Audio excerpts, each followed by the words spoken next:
Assalamualaikum. Halo, saya Nanda Ainur Rohmah, NIM-nya 1912119 dari kelas PAI 6A. Di sini, Nanda akan sedikit menjelaskan mengenai sholat Jumat, mulai dari pengertian sholat Jumat, niatnya, dasar hukum sholat Jumat, syarat sah dan syarat wajibnya, 2 khutbah Jumat, tata cara melaksanakan sholat Jumat, dan hikmah melaksanakan sholat Jumat. Oke, kita langsung aja ya sama penjelasannya. Pengertian sholat Jumat. Sholat Jumat atau biasa disebut Jumatan merupakan salah satu ibadah yang wajib dilaksanakan. Sholat Jumat wajib dilaksanakan bagi kaum pria muslim dan sunnah bagi kaum perempuan. Sebab, khusus bagi kaum perempuan, ketika datang waktu pelaksanaan sholat Jumat, mereka cukup melaksanakan sholat zuhur seperti biasanya. Maka, secara umum, pengertian sholat Jumat adalah ibadah yang diwajibkan bagi kaum laki-laki. Niatnya seperti ini ya teman-teman. Usolli fardhal Jum'ati raq'ataini mustaqbilal qiblati adaan ma'muman lillahi ta'ala. Itu untuk bacaan makmum. Sedangkan untuk imam, bacaannya sama saja, tetapi makmuman diganti dengan imaman. Selanjutnya, dasar hukum sholat Jumat. Hukum melaksanakan sholat Jumat adalah wajib bagi kaum laki-laki, seperti yang sudah dijelaskan dalam surat Al-Jumu'ah ayat 9. Bismillahirrahmanirrahim.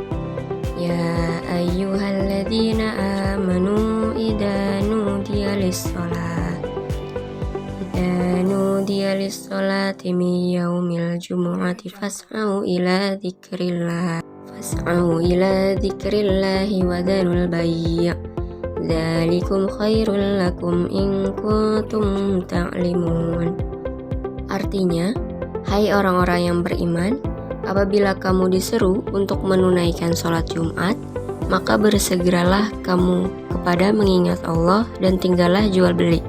Yang demikian itu lebih baik bagimu jika kamu mengetahui.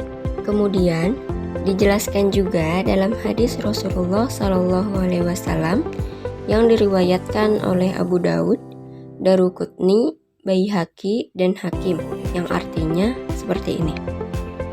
Sholat Jumat itu wajib bagi setiap muslim dengan berjamaah, kecuali 4 orang. Di antaranya yaitu budak, wanita, anak-anak, atau orang yang sakit. Selanjutnya adalah syarat sah dan syarat wajib sholat Jumat. Syarat sahnya, yang pertama adalah sholat Jumat dilakukan di suatu tempat, baik di kota maupun di desa, yang termasuk ke dalam lingkup perkampungan. Yang kedua, dilakukan ketika sudah mulai waktu zuhur. Yang ketiga, wajib dilakukan secara berjamaah dengan jumlah jamaah minimal 40 orang. Yang keempat, dimulai dengan khutbah sebelum melaksanakan sholat Jumat. Dan yang terakhir, sholat Jumat dapat dimulai ketika khatib sudah membacakan rukun 2 khutbah. Lalu ada syarat wajibnya. Yang pertama, yaitu beragama Islam. Yang kedua, balik atau sudah dewasa. Yang ketiga, tidak gila atau mengalami gangguan mental lainnya. Yang keempat, laki-laki. Karena wanita tidak wajib melaksanakan sholat Jumat. Yang kelima, sehat jasmani dan rohani. Yang keenam, bertempat tinggal tetap atau menetap atau bermukim. Dan yang ketujuh, orang yang sedang dalam perjalanan tidak wajib melaksanakan sholat Jumat. Selanjutnya, yaitu 2 khutbah Jumat. Khutbah sebelum sholat Jumat hukumnya wajib, yang tak terpisahkan dari rangkaian sholat Jumat. Khutbah dilaksanakan 2 kali. 2 khutbah tersebut diselingi dengan duduk di antara 2 khutbah. Dalam duduknya tersebut, khatib tidak mengeluarkan kata-kata termasuk doa. Selain itu juga, Rasulullah mengajarkan bahwa khatib sholat Jumat hendaknya menyampaikan khutbahnya dengan suara yang keras dan tegas. Khatib juga hendaknya piawai dalam berorasi sehingga membuat para jemaah tertarik mendengarkan atau menyimak khutbah yang disampaikan. Selanjutnya, ada tata cara pelaksanaan sholat Jumat. Yang pertama, mandi sunnah dengan niat untuk melaksanakan sholat Jumat. Yang kedua, memakai wewangian supaya bau badan tak sedap hilang. Yang ketiga, memotong atau memendekkan kuku kedua tangan. Yang keempat, memakai pakaian paling bagus dan paling dianjurkan memakai baju berwarna putih. Yang kelima, sholat sunnah tahiyatul masjid.